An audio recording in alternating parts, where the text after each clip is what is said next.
OPPOவோட F29 5G இது launch ஆகி கிட்டத்தட்ட 2 மாசம் ஆகுது. இந்த போனை பொறுத்த வரைக்கும் ஆஃப்லைன் போன் அப்படின்றதுனால கிட்டத்தட்ட 3000 ரூபாயில இருந்து 5000 ரூபாய் அதிகமா கிடைக்குது. நீங்க ஆன்லைன்ல இதே ஸ்பெசிபிகேஷன்ல இருக்கிற போன் வாங்குறீங்கன்னா உங்களுக்கு கம்மியான விலையில கிடைக்கும். இருந்தாலும் இந்த போனை நீங்க கன்சிடர் பண்ணலாமா இல்ல பிரைஸ் கம்மியா கொடுத்து இன்னும் பெட்டரான போன் வாங்கலாமான்றத இந்த வீடியோவை ஃபுல்லா பார்த்து தெரிஞ்சுக்கோங்க. ஆனா அதுக்கு முன்னாடி மறக்காம நம்ம சேனலை சப்ஸ்கிரைப் பண்ணிக்கோங்க. இப்போதைக்கு 100க்கு ஒருத்தர் மட்டும்தான் சப்ஸ்கிரைப் பண்ணி பாக்குறீங்க. ஃபர்ஸ்ட் இந்த பாக்ஸை பொறுத்த வரைக்கும் வழக்கமான அதே ஓப்போவோட பேக்கேஜிங் தான். உள்ள கம்ப்ளீட்டா எல்லா பாக்ஸ் மெட்டீரியலும் கொடுத்துருக்காங்க. இப்ப இதுல இருந்து இது டிஸ்பிளே சைட் போகும்போது இங்க உங்களுக்கு பெசில்ஸ் எல்லாம் நல்லாவே ஈவனா இருக்கு. 4 பக்கமும் உங்களுக்கு நல்லா மெயின்டைன் பண்ணிருக்காங்க. இதுல உங்களுக்கு 6.7 இன்ச்ல ஒரு அமால்ட் டிஸ்பிளே தான் யூஸ் பண்ணிருக்காங்க. இது இல்லாம உங்களுக்கு 120 ஹெர்ட்ஸ்க்கான ரிஃப்ரெஷ் ரேட் 1200 நிட்ஸ்க்கான ஹை பிரைட்னஸ் மோடுன்னு சொல்லி நிறைய கொடுத்திருக்காங்க. ஃபர்ஸ்ட் நம்ம இன்டோர் செக் பண்ணும்போதும் சரி, அவுட்டோர்ல இதோட பிரைட்னஸ் லெவல் செக் பண்ணும்போதும் சரி நல்லா பிரைட்டாவே இருக்கு. என்ன அப்பப்ப அந்த கிளார் அடிக்கிறது நல்லாவே தெரியுது. இது இல்லாம இதோட ஓவரால் டச் ரெஸ்பான்ஸும் நல்லாவே பண்ணிருக்காங்க. அப்புறம் இந்த வெட் டச்ன்ற ஒரு ஃபீச்சர் இருக்குல்ல, இதனால நீங்க ஈரக்கையெல்லாம் வச்சிருக்கீங்க இல்ல கிளவுஸ் எல்லாம் போட்டு யூஸ் பண்ணீங்கன்னா கூட இந்த போனை ஈஸியா ஆக்சஸ் பண்ண முடியும். அதுல எந்த விதமான ப்ராப்ளமும் கிடையாது. யூடியூப்ல ஒரு கான்டென்ட் வாட்ச் பண்ணும்போது உங்களால 4K HDR 60 FPS சொல்லியமான கண்டென்ட்டை உங்களால இந்த இதுல பார்க்க முடியும். HDR சப்போர்ட் இருக்கிறதுனால உங்களுக்கு கலர்ஸ் வந்து இன்னும் கொஞ்சம் டீப்பா தெரியுற மாதிரி தான் இருக்கு. அடுத்ததா இங்க இன் டிஸ்ப்ளே ஃபிங்கர் பிரிண்டோட சென்சாரோட பொசிஷன் நல்லா கீழே கொடுத்திருக்காங்க. இதோட அக்யூரசி நல்லாவே இருக்கு. ஃபேஸ் அன்லாக்கும் நல்லா அக்யூரேட்டா வேலை செய்யற மாதிரி தான் இருக்கு. இதே இதோட பேட்டரி சைட் போகும்போது நான் எதிர்பார்த்ததோட இதுல ஒரு பெட்டரான பேட்டரி லைஃப் கிடைச்சிச்சுன்றத ஷூரா சொல்ல முடியும். இதோட ஓவரால் பேட்டரி சைஸ்னு பார்க்கும்போது 6500 mAh பேட்டரி கொடுத்திருக்காங்க. இதை சார்ஜ் பண்றதுக்கு 45 வாட்கான சார்ஜர் தான் கொடுத்திருக்காங்க அப்படின்றது கொஞ்சம் வருத்தமான விஷயம் தான். இருந்தாலும் ஓப்போ கொஞ்சம் சார்ஜிங் டைம்ல நல்லா பண்ணியிருக்கிறதுனால இந்த பேட்டரி சைஸை அவங்களால 1 மணி நேரம் 20 நிமிஷத்துல இருந்து 1 மணி நேரம் 24 நிமிஷத்துக்குள்ள 0 to 100% வந்து ஃபுல்லா சார்ஜ் பண்ண முடியுது. இதுல உங்களுக்கு ரிவர்ஸ் சார்ஜிங் சப்போர்ட் இருக்கிறதுனால இந்த போனை யூஸ் பண்ணி நீங்க ஏதாவது ஒரு சின்ன TWS நெக் பேண்ட் இந்த மாதிரி இதையும் சார்ஜ் பண்ணிக்க முடியும். இன்னொரு ஸ்மார்ட் போனை கூட சார்ஜ் பண்ணலாம், ஆனா கொஞ்சம் ஸ்லோவா சார்ஜ் ஆகும். சரி, இதெல்லாம் விட முக்கியமா இதோட பேட்டரி லைஃப் பத்தி பேசும்போது எனக்கு 10 மணி நேரம் 36 நிமிஷம் வரலையுமான ஸ்கிரீன் ஆன் டைம் கிடைச்சது. இது ஒரு மேசிவான பேட்டரி லைஃப் தான் இந்த பேட்டரி சைஸுக்கு கம்பேர் பண்ணும்போது. இந்த ஸ்கிரீன் ஆன் டைமை செக் பண்ணும்போது என்ன கண்டிஷன்ல செக் பண்ணிருக்கேன்றத இங்க இருக்கிற சார்ட்ல ப்ராப்பரா மென்ஷன் பண்ணிருக்கேன். உங்களோட யூசேஜ் பேட்டர்னை பொறுத்த வரைக்கும் எப்படி இருக்குன்றத இந்த சார்ட்ல இருக்கிற நம்பர்ஸ் வச்சு நீங்களாவே கணிச்சுக்கோங்க. இதுல இருந்து இதோட ஓவரால் டிசைனை பத்தி பேசும்போது உங்களுக்கு பேக் சைடுல ரொம்ப யூனிக்கா இருக்க மாதிரிலாம் இல்ல, ஓரளவுக்கு டீசென்டான டிசைனா கொடுத்திருக்காங்க. இங்க பேக் மெட்டீரியலை பொறுத்த வரைக்கும் 2 மெட்டீரியல் யூஸ் பண்ணிருக்காங்க. இந்த பர்டிகுலர் கலர் வேரியன்ட்ல உங்களுக்கு ஃபைபர் கிளாஸ் என்ற மெட்டீரியல் யூஸ் பண்ணிருக்காங்க. நார்மல் வேரியன்ட்ல உங்களுக்கு இன்னொரு ஃபைபர் என்ற மெட்டீரியல் யூஸ் பண்ணிருக்காங்க. சைட் ஃப்ரேம் வந்து உங்களுக்கு பிளாஸ்டிக் தான். இங்க ஓவராலா இந்த போன் நல்லா அப்சர்வ் பண்ணணும்னு சொல்லிருக்காங்க. அதுக்காக போட்டு கல்லெல்லாம் போட்டீங்கன்னா தெரிச்சிடும். இது ஒரு விளம்பரமா பார்க்காம நார்மலா ஒரு ஃபீச்சரா பார்த்தா டிராப் டெஸ்ட்ல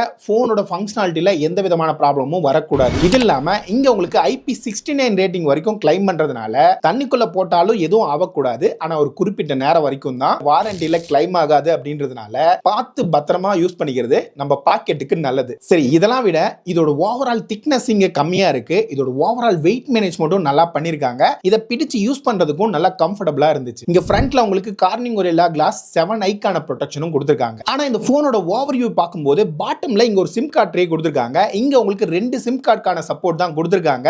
மெமரி கார்டு ஆப்ஷன் கொடுக்கல அப்படின்றது ஒரு வருத்தமான விஷயம். இங்க உங்களுக்கு 3.5mm ஜாக்லாம் கிடைக்காது. டாப்ல 2 நாய்ஸ் கேன்சலேஷன் மைக் கொடுத்திருக்காங்க. செகண்டரி ஸ்பீக்கர் இருக்கு. பாட்டம் டைப் சி கொடுத்திருக்காங்க. இது வந்து வெர்ஷன் 2ல தான் ரன் ஆகுது. பக்கத்துல இருக்கிறது பிரைமரி ஸ்பீக்கர். இங்க ஒரு சின்ன பாயிண்ட் இருக்குல்ல, இதுதான் உங்களுக்கு பிரைமரி மைக். லெஃப்ட் சைடுல எதுவுமே கொடுக்கல. ரைட் சைடுல வால்யூம் பட்டன் பவர் பட்டனும் சேர்த்து கொடுத்திருக்காங்க. இப்போ இன்னொரு ஏரியால இந்த போன் நல்லா பண்ணிருக்காங்கன்னா அது இதோட ஸ்பீக்கர்ஸ். இங்க உங்களுக்கு டுவெல் ஸ்பீக்கர் வலிமான சப்போர்ட் கொடுத்திருக்காங்க. இங்க உங்களுக்கு பாட்டம் வால்யூம் தான் கொஞ்சம் அதிகமா இருக்கு டாப்பை கம்பேர் பண்ணும்போது. ஓவரால் ஸ்பீக்கரோட அவுட்புட் நல்லா கொடுத்திருக்காங்க. இங்க 300% வால்யூம் பூஸ்டும் இருக்கு. அப்புறம் ப்ளூடூத் கோடாக்னு பார்க்கும்போது உங்களுக்கு SBC, AAC, aptX, LDAC support வந்து இந்த போன்ல உங்களுக்கு கொடுத்திருக்காங்க. இதுல இருந்து இதோட பெர்ஃபார்மன்ஸை பத்தி பேசுறதுக்கு முன்னாடி இங்க ஸ்டோரேஜ் டைப்னு பார்க்கும்போது LPDDR4X ரேமோட சேர்த்து UFS ஓட 3.1 ஸ்டோரேஜ் கொடுத்திருக்காங்க. இதனால உங்களுக்கு பெட்டரான ரீட் அண்ட் ரைட் ஸ்பீட் கிடைக்குது. அது ஒரு நல்ல விஷயம். ஆனா இதோட நெட்வொர்க்கை பத்தி பேசும்போது எனக்கு ஒரு கன்சர்ன் இருக்கு. என்னடா கவலைன்னு கேட்டா, இதுல உங்களுக்கு 360 டிகிரில உங்களுக்கு ஆண்டனா லேஅவுட்லாம் கொடுத்திருக்கோம். அதனால பெட்டரான காலிங்லாம் கிடைக்கும், நெட்வொர்க்கும் நல்லா இருக்கும்னு சொல்லியிருந்தாங்கல்ல. ஆனா வருந்தத்தக்க விதமா எனக்கு நான் யூஸ் பண்ண ஆரம்பிச்சதுல இருந்து நெட்வொர்க் ப்ராப்ளம் இருந்துகிட்டே இருக்கு. முக்கியமா எனக்கு யாராவது கால் பண்றாங்க அப்படின்னா ஃபர்ஸ்ட் கால் வந்து அப்படியே கட் ஆயிடுது.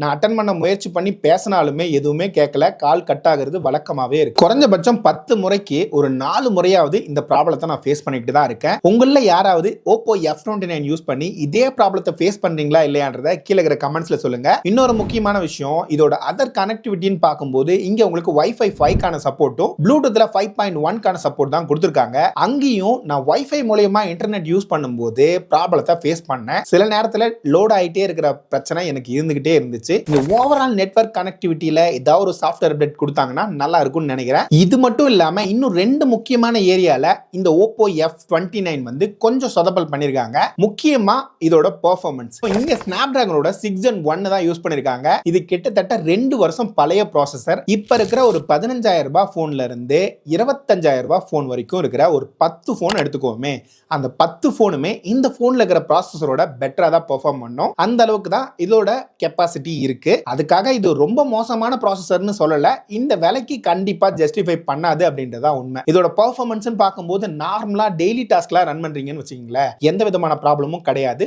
மல்டி டாஸ்கிங்கும் ஓரளவுக்கு ஸ்மூத்தா தான் இருக்கு. ஆனா அதுக்காக நான் ஏன் இந்த போன் வாங்கணும், 15,000 ரூபாய் போனை வாங்கிட்டு போயிடலாமே அப்படின்ற எண்ணம் எனக்கு அப்பப்ப வந்து போகுது இது யூஸ் பண்ணும்போது. இது இல்லாம இந்த போனை நான் கேமிங்காக கன்சிடர் பண்றேன்னு வச்சுக்கீங்களேன், இதுல எனக்கு மேக்ஸிமம் ஸ்மூத்ல 60 FPS வரையுமான சப்போர்ட் வந்து BGMI கொடுத்திருக்காங்க. கேமிங் எக்ஸ்பீரியன்ஸ் அப்பப்ப ஃப்ரேம் டிராப்போட ஒரு 30 நிமிஷம் ஓரளவுக்கு விளையாடலாம். இதே கிராபிக்ஸ் கம்மியா இருக்கிற COD மொபைல், ஃப்ரீ ஃபயர் மாதிரியான கேம்ஸ்லாம் விளையாடுறீங்கன்னா மேஜரான ப்ராப்ளம் இந்த போன்ல உங்களுக்கு கிடைக்காது. அப்புறம் இந்த ஹீட்டிங் மேனேஜ்மெண்ட்டை பத்தி பேசும்போது இந்த போன்ல ஓரளவுக்கு ஹீட் மேனேஜ்மெண்ட் நல்லா பண்ணிருக்க மாதிரி தான் இருக்கு. மேஜர் ஹீட்டிங்லாம் இங்க நான் ஃபேஸ் பண்ணவே கிடையாது. இங்க கேமராவை பொறுத்த வரைக்கும் டபுள் கேமரா செட்டப் தான் கொடுத்திருக்காங்க. பின்னாடி பிரைமரி சென்சார் 50 மெகா பிக்சலுக்கான சாம்சங் சென்சார். ஆனா இங்க ஆப்டிக்கல் இமேஜ் ஸ்டெபிலைசேஷன் கிடையாது. அதனால உங்க ஹேண்ட் மூவ்மெண்ட்ல ஓவர் ஷேக் இருந்துச்சுன்னா போட்டோஸ் வந்து நல்லாவே ஷேக் ஆகும். அதை அட்ஜஸ்ட் பண்றதுக்கு எந்த ஒரு மெக்கானிசமே கேமரால இல்ல. இந்த பிரைசிங்க்கு அதை கண்டிப்பா கொடுத்துருக்கணும். அதுக்காக இது மோசமான சென்சாரா அப்படின்னு கேட்டா இல்ல. டே லைட்ல எடுக்கும்போது ஓரளவுக்கு டீசென்டான பிக்சர்ஸ் எடுக்குது. இது ஓவரால் டைனமிக் ரேஞ்ச்,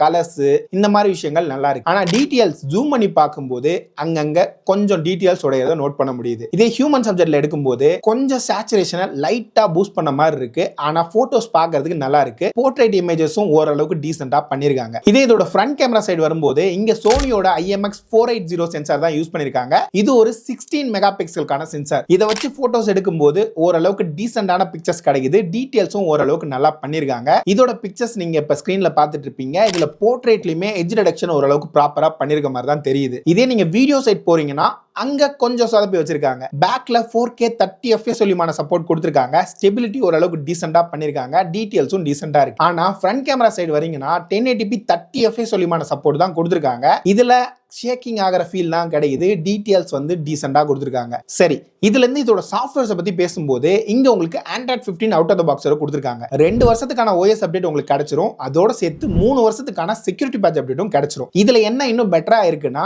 இவங்களோட இந்த கலர் OS வந்து நல்லாவே பெட்டரா டியூன் பண்ணிருக்காங்க. ஆனா இந்த ப்ராசஸர்னால இதுல அனிமேஷன்ஸை கட் பண்ணிருக்காங்க. இங்க OPPO K13 side by side வச்சு காட்டுறேன். இதுல உங்களுக்கு பார்க்கும்போதே தெரியும் OPPOவோட K13ல ஹோம் ஸ்கிரீன் அனிமேஷன்லாம் பெட்டரா டியூன் பண்ணிருக்காங்க. இதுல F29ல உங்களுக்கு அனிமேஷனே கிடையாது.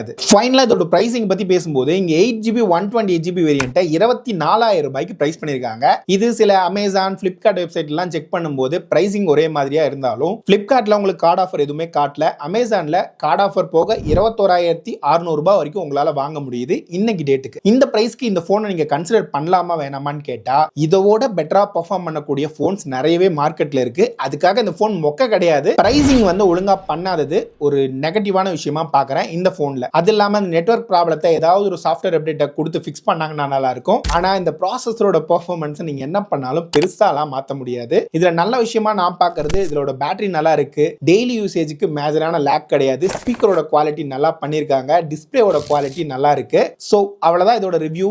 இந்த போனை இந்த மாதிரியான போனோட நீங்க கம்பேர் பண்ணலாமா அப்படின்றத கீழே இருக்கிற கமெண்ட்ஸ்ல தட்டி விடுங்க. எனக்கு எந்த பிராண்ட் மேலேயும் பெரிய கால் புணர்ச்சிலாம் இல்ல.